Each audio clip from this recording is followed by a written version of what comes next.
Hola, buen día. El tema que corresponde al día de hoy, 6 de mayo, es el síndrome cardiorrenal por el doctor Roberto Pérez, residente de segundo año de medicina interna, y por mí, Xochitl Rodríguez, residente de primer año de medicina interna.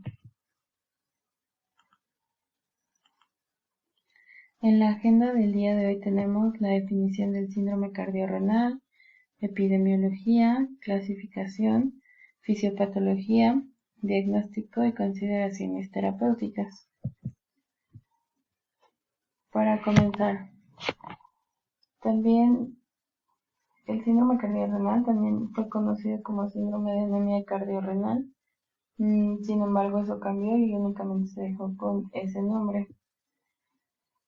Lo vamos a definir como un estado de disregulación avanzada entre el corazón y los riñones, que va a involucrar una afección de ambos órganos debido a una falla aguda o crónica en alguno de estos órganos, y esta falla en alguno de estos órganos va a inducir a la disfunción del otro, en el cual se verán afectadas funciones fisiológicas, y en la relación corazón-riñón, en donde cualquiera de los dos órganos utilizará una compensación que tendrá repercusiones causando un daño en el otro.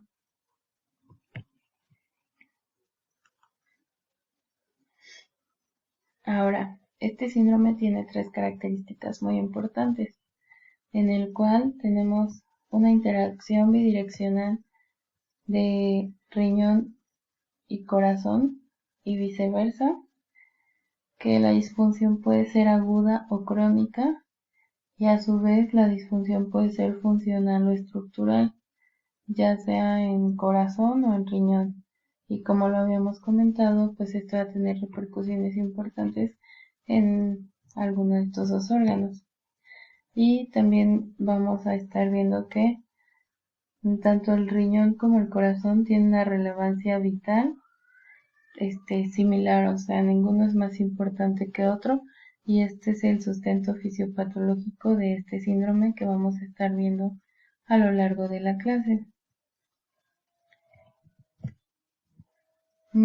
Este síndrome también tiene vías relevantes para que se desarrolle esta entidad fisiopatológica, como son la presión de perfusión renal, la presión del llenado cardíaco, actividad neurohormonal o neurohumoral, sistema nervioso simpático, sistema renina-angiotensina-aldosterona y los péptidos natriuréticos. Más adelante vamos a detallar un poquito cada uno de estos aspectos, y para que vayamos viendo la relevancia que tienen cada uno de ellos en la fisiopatología de este síndrome. En tanto a epidemiología, no está bien delimitada los casos que existen en México ni en el mundo, no están completamente descritos o documentados. En aspectos relevantes que tenemos es que la presencia de insuficiencia renal de moderada a grave, que está definida como una tasa de filtrado glomerular menor de 60, va a coexistir en un 30 hasta un 60% en los pacientes que tienen insuficiencia cardíaca. Y esto a su vez se divide en que el 21% tiene una elevación de creatinina mayor de 2 miligramos sobre decilitros sobre la basal, y el 9% tiene elevación de creatinina sérica mayor de 3 miligramos sobre decilitros sobre la basal. Entonces, bueno, con esto podemos ver que una cantidad importante de pacientes con problemas de insuficiencia cardíaca va a coexistir con un daño renal. En una revisión sistemática de algunos estudios con 80,000 pacientes hospitalizados y no hospitalizados con presencia de insuficiencia cardíaca, la insuficiencia renal está presente en el 29%, que pues es lo que mencionaba anteriormente. una cantidad muy importante de pacientes con problemas cardíacos tienen la coexistencia del daño renal. Y es muy importante porque aquí en el servicio, pues al menos en lo que llevamos aquí, hemos visto muchos pacientes con daño renal y con daño cardíaco, y a veces pues no delimitamos bien o no identificamos bien la presencia de esta entidad fisiopatológica. Entre los factores de riesgo se encuentra la edad mayor de 75 años, una fracción de eyección de ventrículo izquierdo menor de 40%, cardiopatía isquémica, sexo femenino, diabetes mellitus y fibrilación auricular. Aunque vamos a ver que es muy importante que los factores de riesgo, bueno, que esta entidad va a ser un conjunto de tanto factores de riesgo para desarrollar enfermedades cardíacas como factores de riesgo importantes para desarrollar enfermedad renal crónica. Entonces, en esta van a coexistir estos factores de riesgo para desarrollar esta entidad. La etiología no está completamente descrita realmente, y pues lo que les mencionaba es una asociación por coexistencia de factores de riesgo cardiovascular con enfermedad renal crónica.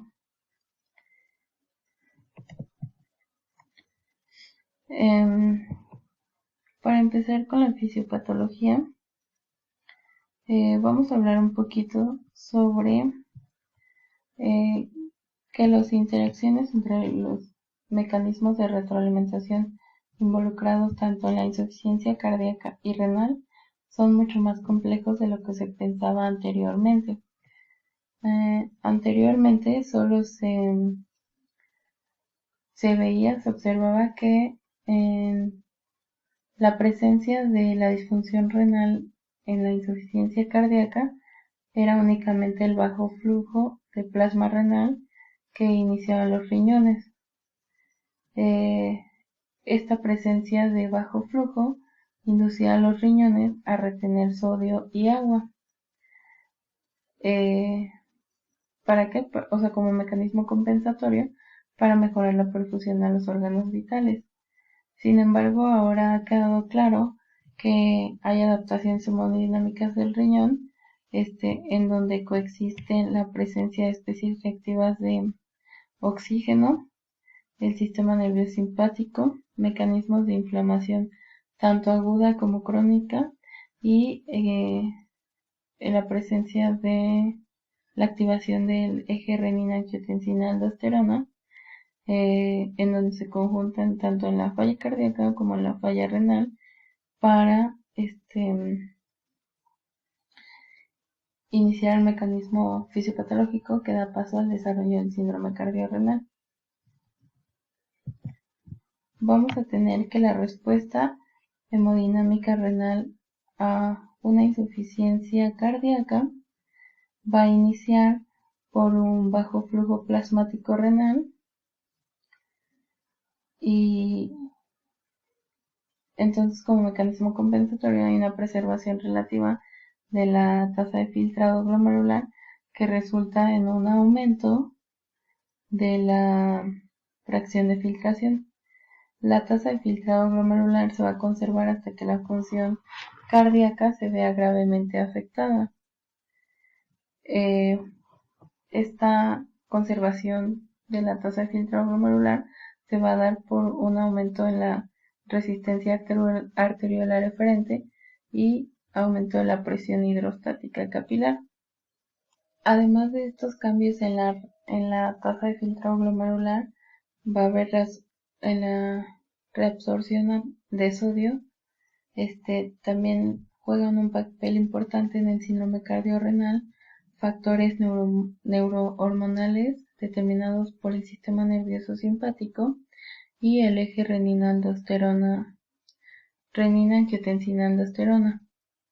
La activación neurohormonal por el sistema nervioso simpático, la liberación de vasopresina y de endotelina van a provocar vasoconstricción sistémica.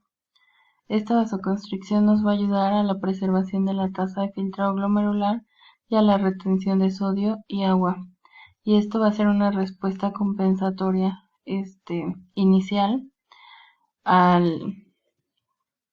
para preservar o optimizar el gasto cardíaco, la presión arterial y la tasa de filtrado glomerular. Sin embargo, en pacientes con insuficiencia cardíaca, debido a una respuesta neurohormonal, se va a desarrollar un estado congestivo con edema periférico. Esto va a inducir también a una activación inadecuada del sistema renina-angiotensina-aldosterona, y esta activación anómala va a inducir la liberación de NADP oxidasa por la angiotensina 2 en este eje, y va a aumentar o activar la formación de especies reactivas de oxígeno, lo cual va a culminar en que va a haber daño renal y miocárdico por este estado oxidativo. El sistema renina-angiotensina-aldosterona en el síndrome cardiorrenal sugiere una posibilidad en el tratamiento. La terapia con IECAS en pacientes con insuficiencia cardíaca crónica y enfermedad renal crónica se asocia con beneficios a largo plazo, pero no está bien dilucidado. ¿Por qué? Porque pues va a activar este eje y va a inhibir la formación de especies reactivas de oxígeno. Por otro lado, la activación del sistema de óxido nítrico está implicado en la vasodilatación y también inhibe varios componentes de la aterogénesis, que es una vía común tanto para presentar falla cardíaca como falla renal. Disminuye la proliferación de células musculares lisas y aumenta la angiogénesis al garantizar la administración del factor de crecimiento endotelial vascular. Por lo tanto, la activación del óxido nítrico inhibe la agregación plaquetaria, la expresión de la molécula de adhesión endotelial y la interacción de células endoteliales y leucocitarias en el proceso de aterogénesis. En la insuficiencia renal hay un equilibrio entre la vía del óxido nítrico y la formación de especies reactivas de oxígeno, y esta se modifica cuando hay una deficiencia de óxido nítrico, lo cual nos puede condicionar a desarrollar síndrome cardiorrenal. La disminución del óxido nítrico y el aumento del estrés oxidativo en pacientes con insuficiencia renal conducen a un mayor riesgo de eventos cardíacos por inducir una aterogénesis acelerada. La proteína C reactiva también está presente en numerosos efectos proinflamatorios y proaterogénicos,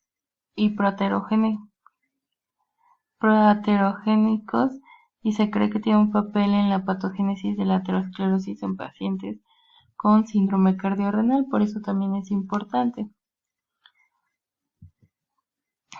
Ahora sí, la vía de el eje renina-angiotensina-aldosterona está estimulado por el sistema nervioso simpático, induce la liberación de renina por las neuronas simpáticas, y las catecolaminas van también producidas por el sistema nervioso simpático, van a producir cambios hemodinámicos en el glomérulo similares a los de la angiotensina 2, con aumento de resistencias vasculares periféricas y retención de sodio.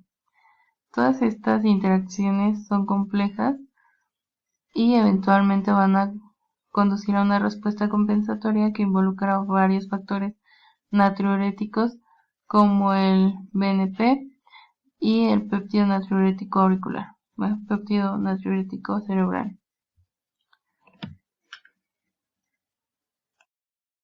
Bueno, continuando con la clase, aquí tenemos la clasificación del síndrome cardiorrenal.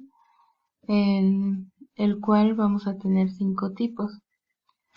El síndrome cardiorrenal tipo 1 es aquel en el que hay un rápido compromiso de la función cardíaca que genera una lesión renal aguda. Ejemplos que tenemos son el shock cardiogénico, insuficiencia cardíaca descompensada. El síndrome cardiorrenal tipo 2 es una anormalidad crónica de la función cardíaca que potencialmente puede causar en forma progresiva enfermedad o insuficiencia renal crónica. Entonces aquí la insuficiencia cardíaca congestiva es la que va a causar un daño renal importante para llegar a la insuficiencia. El síndrome cardiorrenal tipo 3 o síndrome renocárdico agudo es en el cual hay un rápido compromiso de la función renal y que causa una alteración cardíaca. Este compromiso de la función renal puede estar dado por isquemia renal aguda, necrosis tubular o glomerulonefritis aguda, y lo que puede causar pues una insuficiencia cardíaca aguda, arritmias o isquemia miocárdica. El tipo 4 de síndrome cardiorrenal, o también denominado síndrome renocárdico crónico, es aquel en el que una enfermedad renal crónica, ya sea enfermedad glomerular o intersticial, contribuye al deterioro de la función cardíaca por hipertrofia ventricular y los factores de riesgo condicionantes elevan el riesgo de un evento cardiovascular adverso en estos pacientes. También está asociado a cardiomiopatías. Y el tipo 5 de síndrome cardiorrenal o síndrome cardiorrenal secundario es aquel en el que procesos o condiciones sistémicas como diabetes, mellitus, sepsis, amiloidosis, cirrosis, causan una disfunción tanto cardíaca como renal. Entonces hay una condición aparte que genera daño en estos dos órganos de los que estamos hablando. Y bueno, aquí gráficamente tenemos al síndrome cardiorrenal, al tipo 1, una condición aguda cardíaca genera una lesión renal aguda. El síndrome cardiorrenal tipo 2 es en el que una condición cardíaca crónica genera una disfunción, una enfermedad renal o una insuficiencia renal crónica. Aquí tenemos al síndrome cardiorrenal tipo 3 y tipo 4 o síndrome renocárdico, en el que una disfunción renal aguda genera un daño cardíaco agudo, y en el síndrome cardiorrenal tipo 4 o renocárdico crónico genera una alteración renal crónica, genera daño estructural o funcional, como habíamos dicho al principio de la clase, a nivel cardíaco. Y pues el tipo 5, que es el que es una condición aparte que genera daño en alguno de estos dos órganos. Ahora sí vamos a caracterizar cada uno de los tipos de síndrome cardiorrenal. En el tipo 1, como se comentó, es un compromiso rápido de la función cardíaca que genera una lesión renal aguda. Aquí el principal sustento fisiopatológico es una hipoperfusión por bajo gasto cardíaco y se puede caracterizar por 4 entidades, como es el edema pulmonar hipertensivo con función ventricular izquierda preservada, la falla cardíaca aguda, en esto todo es agudo, la falla cardíaca aguda descompensada, insuficiencia ventricular derecha y choque cardiogénico. Todas estas entidades nos van a dar como resultado hipoperfusión por bajo gasto cardíaco. En estos va a haber descenso del volumen cardíaco y descenso de la resistencia vascular periférica, eh, en donde se conjuntan todos estos sistemas y van a dar paso a los mecanismos neurohormonales, como lo habíamos comentado previamente, aumentando la actividad del sistema nervioso simpático, estimulando el eje renina-angiotensina-aldosterona y la producción de vasopresina. En el riñón, bueno, a nivel renal va a haber vasoconstricción, disminución de la perfusión y de la tasa de filtrado glomerular. Va a haber aumento en la reabsorción en el túbulo proximal de sodio y agua. Todo esto va a generar una disminución en la circulación arterial, disminuyendo el flujo plasmático renal, disminuyendo la tasa de filtrado glomerular en agudo, porque es lo que caracteriza a este síndrome cardiorrenal tipo 1. En el síndrome cardiorrenal tipo 2 va a estar dado por un deterioro crónico de la función cardíaca que va a causar una insuficiencia renal crónica progresiva.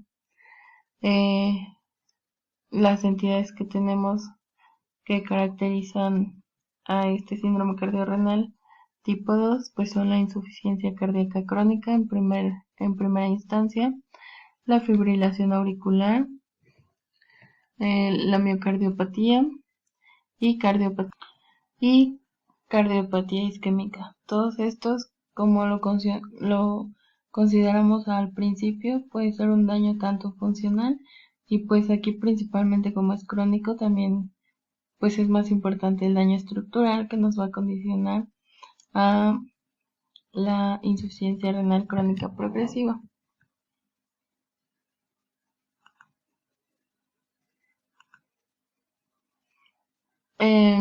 Aquí, bueno, tenemos dos vertientes. Ahorita estamos en este apartado en donde tenemos un síndrome cardiorrenal crónico dado por factores de riesgo genéticos, factores de riesgo adquiridos y disminución de la función cardíaca. Va a haber inflamación también, disfunción endotelial y procesos de aterosclerosis acelerados, como ya lo mencionamos anteriormente, caracterizado por la presencia de especies reactivas de oxígeno. Va a haber hipoperfusión crónica, incremento de la resistencia vascular a nivel renal, incremento de la presión venosa por congestión y edema y embolismo. Todo estos factores en conjunto pues nos van a dar una insuficiencia renal, pero pues más crónica. Síndrome cardiorrenal tipo 3 o renocárdico agudo. En este tipo de síndrome cardiorrenal va a haber un deterioro agudo de la función renal que lleva a la disfunción cardíaca aguda. Esto puede estar dado por edema agudo pulmonar, por congestión, por desequilibrios hidroelectrolíticos como hipercalcemia e hipercalemia, que pues es muy frecuente que lo veamos en los pacientes con daño renal, la presencia de uremia, que al final de cuentas son tóxicos, y la isquemia renal en una instancia aguda. Aquí tenemos la presencia de disfunción cardíaca, vasodilatación, que nos lleva a una hipotensión, reflejado en una perfusión renal reducida y una isquemia renal. Entonces, el daño renal va a ser agudo y pues con todos los factores que ya hemos mencionado anteriormente.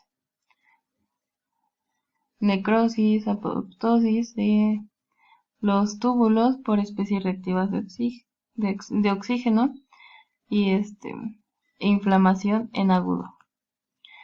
Y el síndrome cardiorrenal tipo 4 es una afectación cardiovascular en pacientes con enfermedad renal crónica. También es muy frecuente que veamos pues este tipo de síndrome, ya que una cantidad importante de pacientes que nos llegan al servicio, pues son pacientes con enfermedad renal crónica, ya en estadio 5 con tratamientos sustitutivos de la función renal.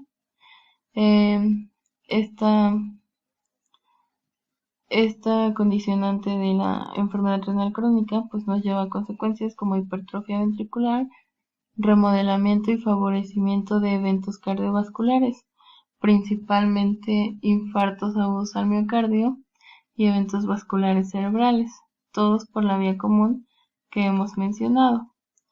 Bueno, en estos pacientes vamos a hablar principalmente de los que están en estadio 5, en donde pues tenemos presencia de anemia, desequilibrios hidroelectrolíticos como calcio, fósforo, potasio, calcificación, resistencia a la eritropoyetina y ya un acúmulo importante de toxinas urémicas. Esto nos va a llevar a una falla cardíaca por remodelamiento miocárdico, incremento del riesgo de isquemia, hipertrofia ventricular izquierda, disfunción diastólica izquierda, disminución en la perfusión coronaria, inflamación crónica y calcificación de las arterias coronarias. Va a haber varios marcadores que podemos usar para el diagnóstico, más adelante se van a mencionar, y pues aquí tenemos el ejemplo de pues las células inflamatorias, en donde nos van a condicionar en efectos multisistémicos, como es la disfunción a nivel de vasos sanguíneos, disfunción endotelial, proliferación de células lisas musculares, aumento de LDL, calcificación vascular, estrés oxidativo, a nivel de hueso la reabsorción ósea, aumento del catabolismo de músculo, disminución del apetito, aumento de reactantes de fase aguda, como mencionábamos, la proteína C reactiva también juega un papel importante, y aumento de resistencia a la insulina, que nos van a llevar a aumentar los factores de riesgo cardiovascular y que van a culminar pues en eventos tanto de infartos agudos al miocárdicos como de eventos cerebrales vasculares. Y para terminar esta parte de la caracterización de cada uno de los síndromes cardiorrenales, tenemos al síndrome cardiorrenal tipo 5 o cardiorrenal secundario, en donde hay una presencia simultánea tanto de disfunción renal y cardíaca asociada principalmente a trastornos sistémicos agudos o crónicos, en el cual pues está principalmente el choque séptico y hemorrágico, y que al final pues tienen una fisiopatología muy similar, porque en estos procesos también hay una disminución del flujo renal con una marcada disfunción de la tasa de filtrado glomerular, que pues en este caso va a tener efectos cardíacos, quemaduras de superficies corporales pues grandes, y lupus, vasculitis, que son estados de inflamación en agudo, cirrosis hepática, amiloidosis y pues sepsis en general. En este vamos a tener enfermedades sistémicas como diabetes, amiloidosis, vasculitis, sepsis, como ya habíamos mencionado, que nos van a condicionar a falla cardíaca y falla renal. ¿Por qué? Porque vamos a tener nuevamente, todos los síndromes cardiorrenales, sean agudos o crónicos, pues tienen una misma vía fisiopatológica, en donde vamos a tener la activación del sistema nervioso simpático, la activación neurohumoral, estados de inflamación aguda y crónica, cambios hemodinámicos por hipoperfusión, disminución de la presión de perfusión, aumento de resistencias vasculares periféricas, y que nos llevan a isquemia y a hipoxia, estrés oxidativo, toxemia, pues una respuesta inflamatoria generalizada que nos lleva a un daño a órgano blanco con su disfunción que conlleva de corazón